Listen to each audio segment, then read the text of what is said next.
ที่2ของวิดีโอก่อนหน้านี้เนาะตอนนี้ก็ของวิดีโอตัวนี้ก็จะมาต่อเกี่ยวกับว่าเฮ็ดจังใดอาจจะว่าเลยผมวิดีโอนึงแต่บ่แน่ใจแต่สมมุติว่าตื่นว่าเฮ็ดจังไดจะมาแบบมาในทุนหยังแล้วก็ลงรายละเอียดหน่อยนึงเพื่อว่าไผอยากจะมาสมัครทุนนี้เนาะซึ่งอาจจะทราบไปนิดนึงแบบข่าวมีทั้งข่าวดีและก็ข่าวเสียแต่ว่าเดี๋ยวสิว่าตอนจะบอกว่าตอนนี้กำลังเฮ็ดหยังแน่แล้วก็แพลนว่าจะเฮ็ดหยังในต่อๆไปนั้นเลยเวลาเหลืออีกประมาณ6เดือนต่อหน้านะเขาจะเฮ็ดหยังแล้วก็มีแพลนจะเฮ็ดหยังแน่ต่อไปเนาะ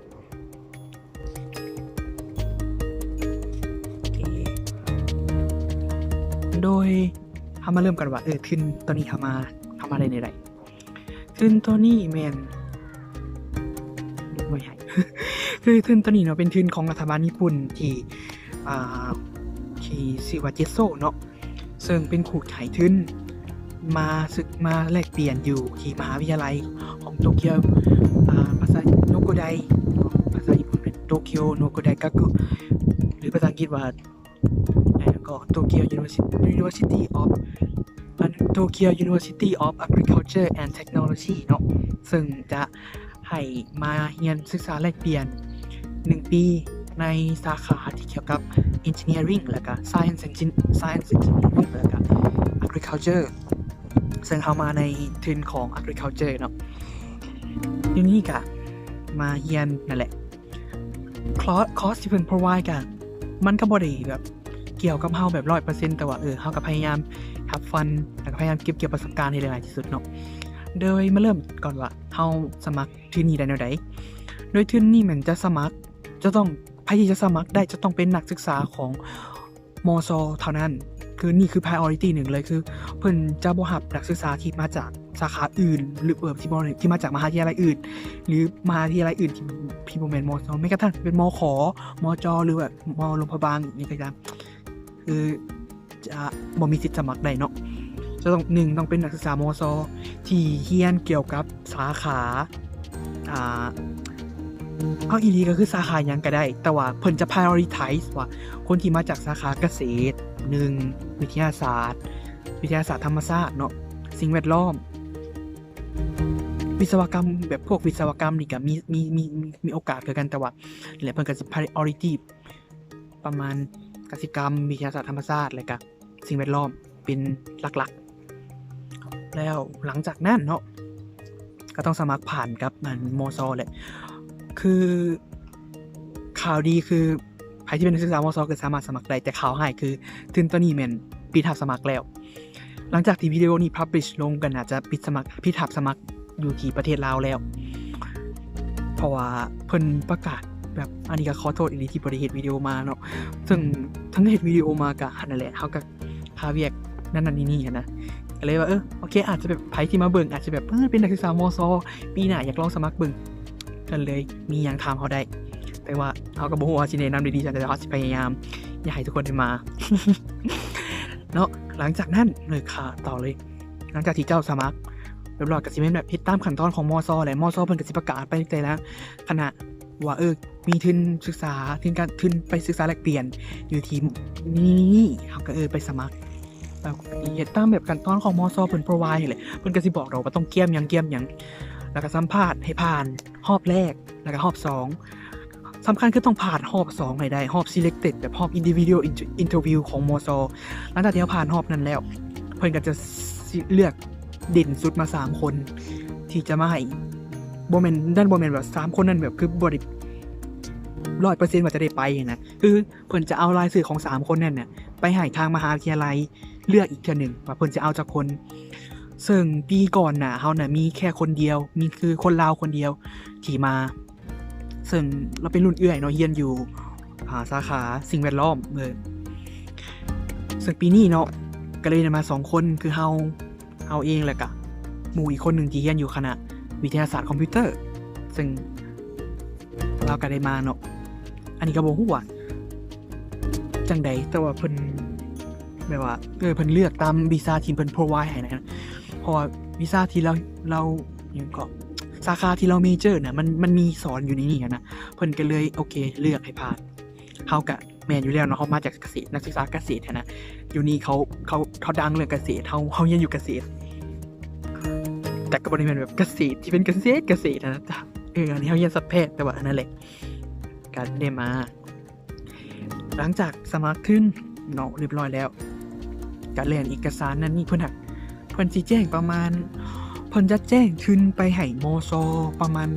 ท้ายเดือน1หรือต้นเดือน2นี่แหละเพิ่นจะมันก็แล้วแต่ว่ามซเฮาสิรับขึ้นคือทางมหาลัยเพิ่นจะแจ้งให้ตอนท้ายเดือน1กลางเดือน1ของทุกๆปีแล้วเพิ่นจะส่งไปแต่ละมหาลัยทั่วที่เพิ่นมีคอนเนคชั่นอยู่นะทั่วโลกเลยแล้วบ่ฮู้ว่าบ่แน่ใจว่าเฮาจะรับได้ตอนวันที่เท่าไหร่ช้าสุดแม่นได้ยินว่าปีนี้แม่นช้าสุดคือต้นเดือน2เดดไลน์ของทุนแม่นกลางเดือน2แต่ว่าไปฮอดลาวเฮาน่ะเพื่อสิไปฮอดแต่ละคณะแบบมซเพิ่นจัดสัมภาษณ์แม่นประมาณต้นเดือน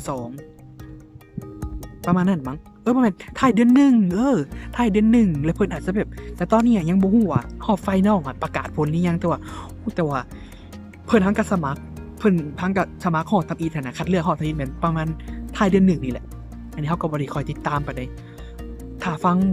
ประกาศตอนสุดท้ายว่าประมาณตอนช่วงเดือน3นี่แหละว่าไผสิได้มาเฮาก็โอเคเฮาก็สิอาจจะติดต่อหากันมั้งเพราะว่าอันนี้ก็ถ้ามีคนติดต่อนะเฮาก็บ่ได้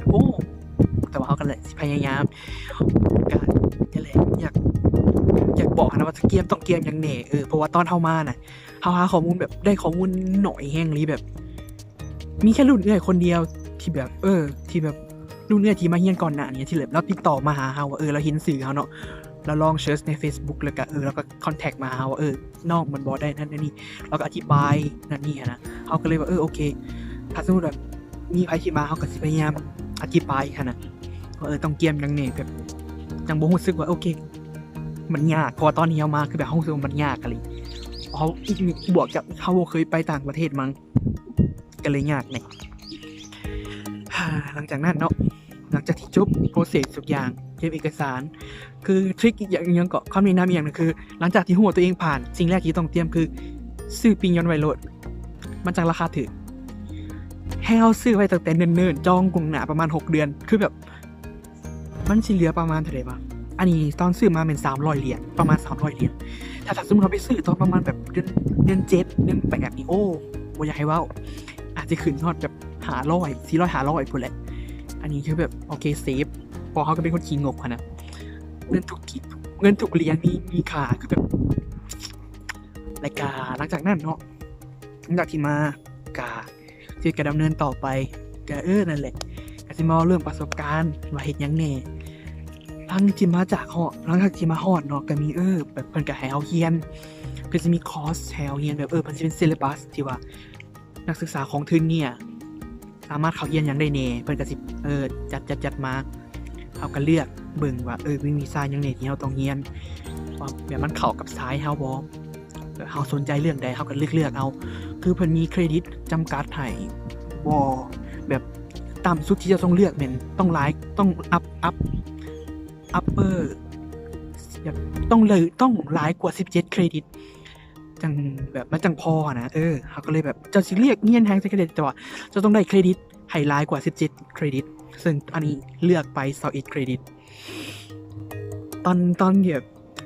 คือถ้าไผสิมารุ่นต่อไปฟังถ้าอยากคิดว่าถ้าสมมุติอยากท้าทายตัวเองเลือกโลดเอาไปเลยอยากได้เท่าใดเอาแต่ว่าถ้าขี้คร้านอยากมีเวลา enjoy กับบ่อยากมาเรียนอย่างเดียวอยาก enjoy กับชีวิตอยาก enjoy กับเวลาว่างไปเที่ยวนั่นเที่ยวนี้อย่าเลือกเกินนั่นนี่คือเตือนอย่าเลือกเกินนั่นแน่แหละมันอาจจะดีต่อเฮาที่แบบถ้าใครอยากมาเรียนเอาความรู้แบบความรู้เอาคะแนนกลับไปจัดไปแต่ว่านี่จากความเห็นที่ส่วนตัวคือแบบบางวีซ่าเฮาก็บ่ฮู้นะเฮาบ่เข้าใจเลยว่าเรียนไปเพื่อหยังอันนี้คือแบบเข้าไปบางอันก็แบบโอเควีซ่านี่แบบบางวีซ่ามันมีแต่ป.โทน่ะที่แบบพวก research student พวก undergrad studentพวกบางคนกับปริญญาเอกที่แบบเขามาเรียนนำเฮาเพื่อเขาจะเอาเครดิตไปนะเป็นวีซ่าที่เขาต้องใช้ในการเรียนต่อเฮากับ ดอกดอยเป็นคนที่ดอกดอยคือแบบแทบจะอายุน้อยสุดในห้องในคลาสบางเถอะบางคลาสก็แบบพอก็ถามเขามาแต่ไสอย่างแบบจะจบปริญญาโทแล้วแบบจริงๆแบบ no โอเคจบปี2แค่จบปี2แล้วก็โอ้สั้นวัดแต่ว่าขอดีของการไปเรียนวีซ่าพวกนั้นเนาะคือแบบเขาได้รู้จักคนหลายขึ้นส่วนหลายก็จะเป็นคนที่แบบพวกที่เรียนปริญญาโทนักศึกษาแบบ research student เนาะพวกนี้เขาที่เป็นแบบความคิดเขาแบบโอเคโมกว้างนะเขาก็จะเวลาเขาเฮ็ดเรียกกลุ่มอยู่รวมกันเขาก็สิแนะนำกันนะสั้นสิเวลาเขาได้รวมกับเขามันก็เป็นการแบบฝึกภาษาเขาไปพร้อมอันนี้รู้สึกว่าตัวเองพัฒนาในการแบบ speaking skill อะนะก็รู้สึกว่ามันดีขึ้นนะมันดีขึ้นกว่าตอนที่อยู่ลาวอะนะเพราะว่าอยู่นี่เขาต้องได้แน่แหละมันต้องเว้าภาษาอังกฤษเพราะว่าถ้าบ่เว้าภาษาอังกฤษก็คือลงกับไผบ่ได้แล้วก็เป็นเท่าที่หูมาเรียมาเฮียนน่ะคนลาวนี่แบบนับหัวคนยังได้คือมีหมู่เฮาอีกคนหนึ่งแล้วก็รุ่นอ้ายที่มาเฮียนป.โทประมาณ2หรือ3คนเนี่ยที่มหาลัยนะและอีก3คนที่เว้ามาน่ะแทบจะบ่เคยเห็นหน้ากันเลยเว้ยฮู้แต่สื่อว่าเป็นคนลาวแต่บ่เคยไปหาเขามหาลัยแบบเมืองที่เฮาอยู่แบบถ้าสมมุติว่าไผอยากมาแบบอยากมาเรียนต่อแบบบ่อยากแบบว่าอย่างนี้เนาะอยากหนีมาแบบว่ามาใช้ประสบการณ์ที่แบบบ่มีคนลาวต้องเว้าภาษาอังกฤษต้องเว้าภาษาญี่ปุ่นขอแนะนำโครงการนี้ว่าซั่นก็มาสมัครเรียนของอยู่ที่หยังก็ Tokyo University of Agriculture and Technology คนลาวน้อยแทบจะแบบทุกปีมีประมาณบ่ฮอด5คนมั้งคือแบบน้อยอะลิส่วนหลายแม่นจีนอินโดไทยส่วนใหญ่อันนี้เฮาคือแบบมีหมู่เป็นคนอินโดบ้าหลายๆจนคนคิดว่าเฮาน่ะมาจากอินโดนีเซียเลยแบบพอเห็นเฮาไปกับหมู่อินโดหลายนะแบบแล้วก็ถามwhere are you from are you Indonesian เฮาก็แบบ no sorry I'm Laos แล้วก็คือประเด็นหนึ่งคือเขาสื่อเฮาบ่ถูกเว้ยคือแบบสื่อเฮามันสื่อทิดภาไซเนาะทิดภาไซสุริยะอยู่นี่เขาจะนามสกุลกันก่อนสุริยะเขาเฮาสุริยะบางเทื่อเขาก็บอกแบบเขาสื่อเฮาบ่ถูกกันนะสื่อเฮาแบบทิดภาไซเขาก็โดยเฉพาะคนญี่ปุ่นคือแบบออกเสียงสื่อเฮาบ่ถูกเลยเพิ่นแบบมันยากสำหรับเขาแฮงอีหลีเพิ่นเสียงนั่นนี่เนี่ยเขาก็เลยให้เขาห้องเขาว่าก็อดเพราะว่าสิริสิก็อดก็เลยโอเคเพิ่นเขาก็ถามพวกของก็อดถามบ่แบบก็ที่แปลว่าพระเจ้าอ่ะนะแต่จริงๆคือแบบ no มันใหญ่เกินไปสำหรับคนดอกดอยคือเขาบอกก็อดนะเพิ่ม2ของเกตน่ะนั่นแหละชื่อเฮาก็อดแล้วก็ก็จบไปเนาะเรื่องสื่อแหละถ้าสมมุติว่าไผมาพยายามหาสื่อหลินถ้าว่าบ่แปลกเอาสื่อหลินของเด็กน้อยสมัยนี้ก็ห้องง่ายอยู่เลยแบบออกแนวประมาณว่ามันก็สื่อที่เป็นทางการเนี่ยนะ international เนี่ยก็นั่นแหละน่าจะง่ายอยู่แต่สื่อแท้คือแบบสื่อแท้ของคนลาวนี่โอ้ยไกลเลยออกเสียงยากหลังจากนั้นเนาะเข้ามาเรียนได้ก็เฮ็ดโปรเจกต์กับหมู่คนกาน่า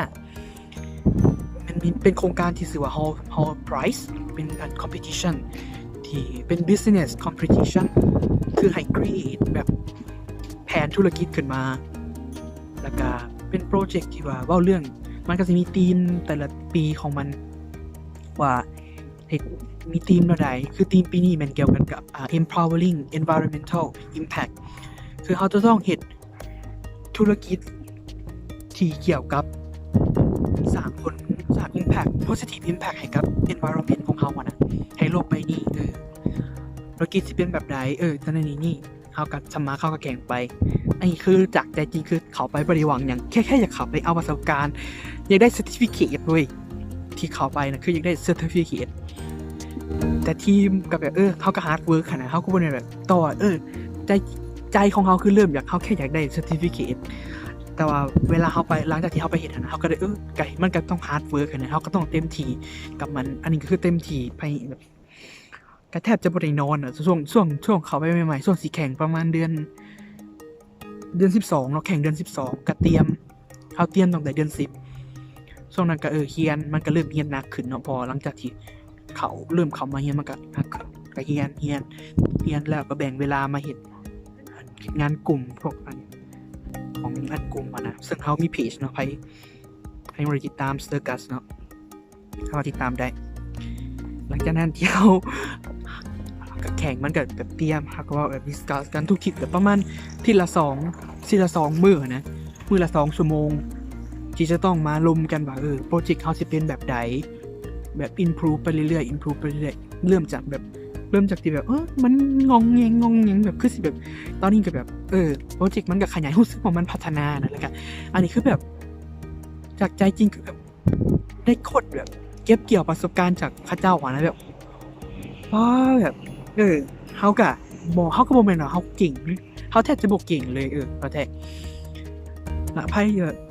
ตอนนี้เขาเฮ็ดเวียกกลุ่มคือแบบเขาฮู้เลยว่าเขามีความสามารถเฮานั้นมันส่ำใดแต่ว่าอันนี้ก็คือแบบบ่ได้รู้สึกว่าตัวเองต้องท้อเลยบ่เก่งกูเฮ็ดบ่ได้ no เฮาบ่แค่เฮาบ่เก่งเฮาก็ต้องพยายามเรียนรู้คืออยากบอกว่าบ่ต้องย้านแล้วก็บ่ต้องดูถูกตัวเองขนาดนั้นว่ากูเฮ็ดบ่ได้ดอกอันนี้ก็คือเป็นคือกันคือบ่ได้เก่งคือแบบฮู้ว่าความสามารถตัวเองมีได้ส่ำใดแต่ว่าสิ่งที่เฮามีคือจุดแข็งของเขาคือการแบบบ่ยอมแพ้นะเขาบ่อยากยอมแพ้แบบว่ามีเท่านี้บ่โอเคมีเท่านี้กูก็สิเฮ็ดให้เต็มที่นะใส่ให้มันเต็มที่เขาก็แบบใส่ความสามารถที่เขามีนะเขาอาจจะบ่ได้เก่งเรื่องนี้แต่เขาก็พยายามออกความคิดความเห็นซอยเขา improve ไอเดียเฮ็ดในสิ่งที่เขาถนัดนะมันต้องมีสักอันแหละที่แบบเขาเฮ็ดได้ดีนะคือตัวส่วนตัวคือแบบโอเคเขาบ่เก่งเรื่องนั้นนะก็เรื่องเว้าเนาะเรื่องเว้าต่อหน้าคนเรื่องคิดโปรเจกต์เขาก็อยู่ทางหลังแบ็กอัพทางหลังเฮ็ดพวกเอกสารบ่แบบพวกที่แบบ PowerPoint create แบบพวกเป็นงาน create นะที่เฮารู้สึกว่าเขาถนัดที่วิดีโอแต่งรูปถ่ายรูปเขาก็อยู่ทางหลังไปพยายามถ่ายรูปแบบรันแบบpublic ขนาดอื่นอย่างจังได๋เนาะเพจบ่สร้างเพจขึ้นมาเฮาก็นั่นแหละให้ไปเฮ็ดในแบบพยายามเฮ็ดในสิ่งที่เฮารู้สึกว่าเฮาเฮ็ดได้นะประมาณนั้นก็นี่คือเป็นสิ่งที่เฮาได้เรียนของจากโครงการนี้นอกนั้นก็เป็นแบบไปโครงการแบบอาสาสมัคร1มื้ออยู่หยังก็บอกแบบพวกแลกเปลี่ยนนะที่เป็นแบบศูนย์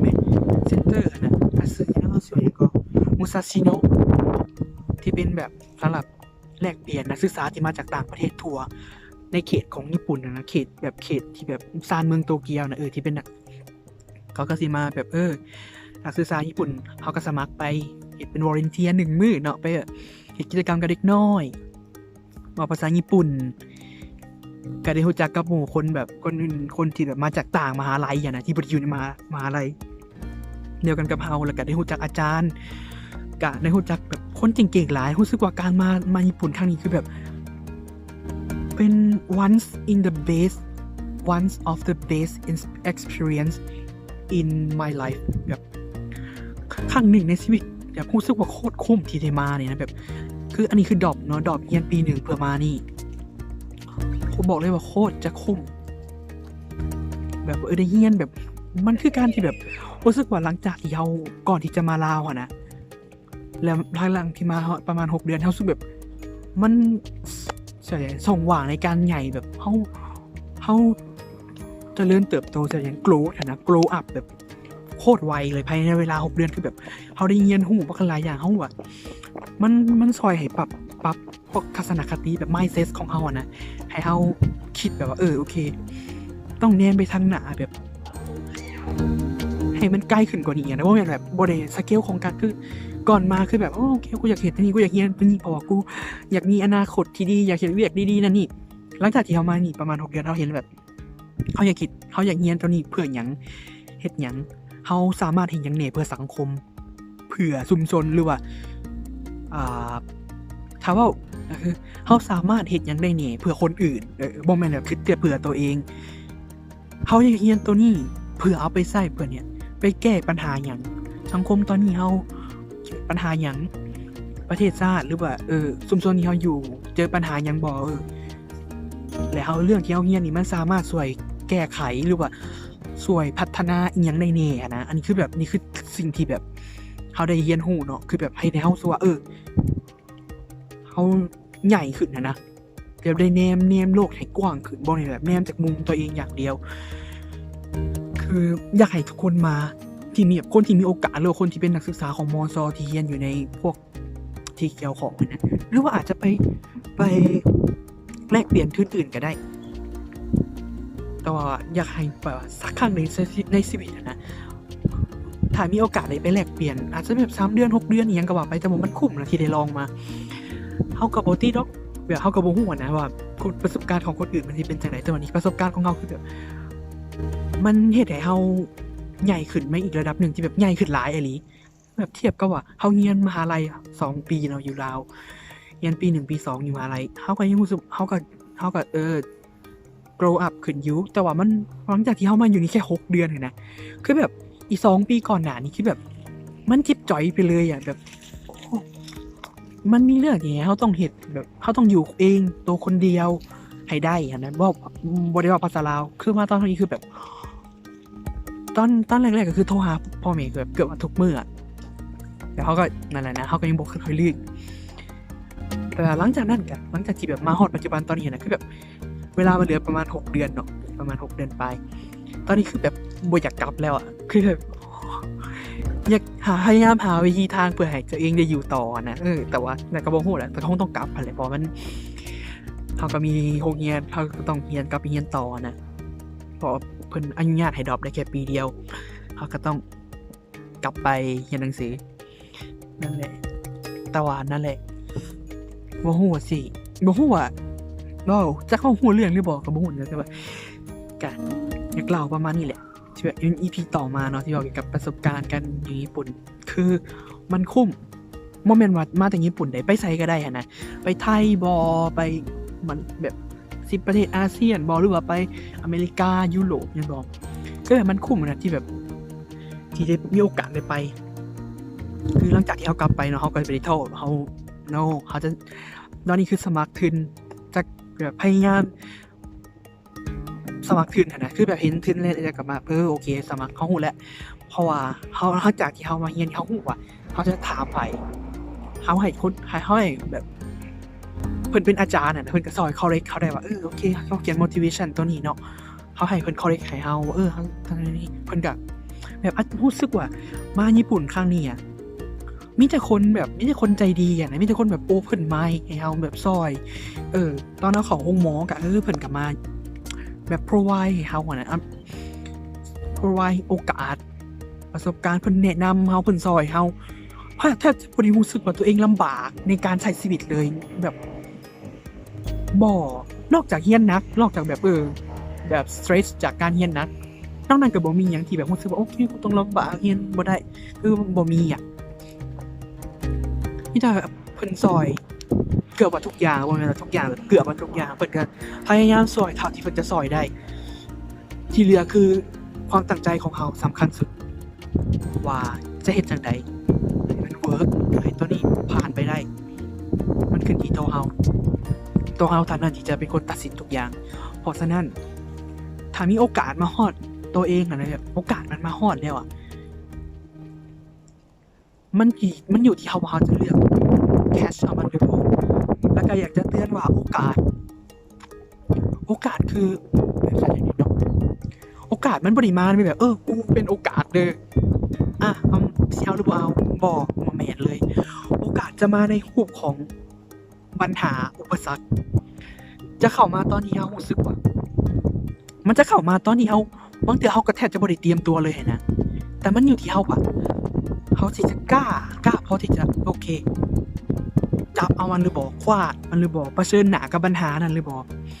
พอทุกครั้งที่ปัญหาเข้ามาโอกาสจะมาพร้อมเสมอนั่นแหละอยากให้ทุกคนก็บ่ฮู้ว่าไผสิเบิ่งวิดีโอนี้แน่แบบเบิ่งจนมาฮอดสุดวิดีโอนี้บ่แต่ว่าถ้าไผเบิ่งมาฮอดนี่ก็ขอขอบใจทุกคนเนาะที่กดเข้าเบิ่งวิดีโอเฮาจนถ้ามันอาจจะโดนเลยแน่ๆโดนเฮาก็บ่อยากตัดออกไปเลยเป็นวิดีโอลงเทคเลยแต่ถ้าไปเบิ่งมาฮอดนี่คือหวังว่าทุกคนจะได้รับแรงบันดาลใจอะนะบ่หลายก็น้อยประสบการณ์ถ้าสมมุติว่าไผมีข้อสงสัยหยังแบบอยากถาม แบบขอของอยากถามสามารถอินบ็อกซ์เขาได้ครับ Facebook ของเขากับสื่อเดียวกันกับ YouTube แหละแบบส่งข้อความมาถามได้แต่กะบ่แน่ใจว่าสิมีเวลาตอบหรือว่าแต่ว่าสิพยายามตอบสิพยายามแนะนำให้ได้หลายที่สุดเท่าที่จะเพราะอันนี้ก็คือรู้สึกว่าหลังจากที่กลับไปลาวแล้วแน่ๆแหละคือต้องมีโครงการหนึ่งแหละที่อยากเห็นที่จะเอากลับไปเห็นอยู่ลาวเลยคือแบบพยายามจะ increase ให้กับพอเชื่อว่าคนลาวที่เก่งกว่าโตค่ะขอยนะโตเฮาอะนะยังมีหลายและกะเขาอาจจะบ่เป็นเก่งที่สุดแต่เขาอยากจะเป็นคนที่สามารถ provide โอกาสให้คนอื่นได้มีโอกาสได้มาคือเรากับมาคือที่เขาได้มาและไพ่เนี่ยก็อยากให้เขาสอนก็คือมาเขายินดีเนาะส่งข้อความมาถามประสบการณ์เขาก็จะพยายามแนะนำให้ได้หลายที่สุดเท่าที่เราได้แบบความสามารถเขากับบ่อยากให้คาดหวังอย่างจากเขาหลายว่าคือทุกอย่างคนที่จะเป็นคนกำหนดผลสำเร็จหรือว่าผลของการกระทำคือโตของเขาเองคือโตของเจ้าของโมเมนต์เฮาหรือว่าโมเมนต์คนอื่นมีหน้าที่เขาแค่สามารถแนะนำชี้ทางอำนวยความสะดวกแบบprovide opportunity for you but not it's exactly yourself only yourself can define your destiny no one เขาจะทางของเขาคือเขาคนที่เท่านั้นแหละที่เป็นคนกำหนดว่ามันจะเป็นจังไดเพราะฉะนั้นอย่ายอมแพ้นะทุกคนสู้ต่อไปเป็นกำลังใจให้อันนี้ก็สิพยายามเฮ็ดคลิปแบบนี้นะก็บ่ฮู้ว่าทุกคนมักคลิปหรือบ่ก็คือแบบเบิ่งคลิปเฮาหรือบ่นะแต่ว่านั่นแหละแต่ก็บ่เป็นหยังอันนี้คือแบบมันถึกวิดีโอเป็นประสบการณ์ของตัวเองว่าครั้งหนึ่งเขาเคยเฮ็ดหยังแน่แบบอาจจะแบบบ่ได้ publish ขนาดนั้นบ่ได้หวังว่าสิตัวเองจะต้องเป็นแบบ popular ขนาดนั้นแต่ว่านั่นแหละก็ใครที่กดมาเบิ่งเนาะนี่เนาะขอบใจทุกคนที่แบบเบิ่งทั้งที่2 EP เลยเนาะมี EP 1กับ EP 2ถ้าไปเบิ่งครบฮอดมันก็ขอบใจหลายๆแล้วก็เป็นการดีก็คือฝากกดไลค์กด subscribe แล้วก็กดแชร์วิดีโอเนาะเพื่อไปให้ครับคนอื่นๆหรือว่าหมู่เบิ่งก็ได้ก็บ่ได้คาดหวังหยังไม่ได้คาดหวังยังเลยจริงไม่ได้คาดหวังยังเลยกดไลค์กดแชร์หน่อยเด้อ โอเคมาฮอดนี้วิดีโอกันยาว30 นาทีละไว้เจอกันใหม่วิดีโอหน้าเนาะเดี๋ยวอาจจะมีวิดีโอก่อนหน้านี้แบบยังประมาณอีก6 เดือนยังมีหลายประสบการณ์ที่จะมาเล่าแบบมีบักหลายเรื่องนะที่จะเห็นเพราะฉะนั้นฝากติดตามกันต่อไปเนาะแล้วไว้เจอกันใหม่วิดีโอหน้าบ๊ายบาย see you next time またねさよなら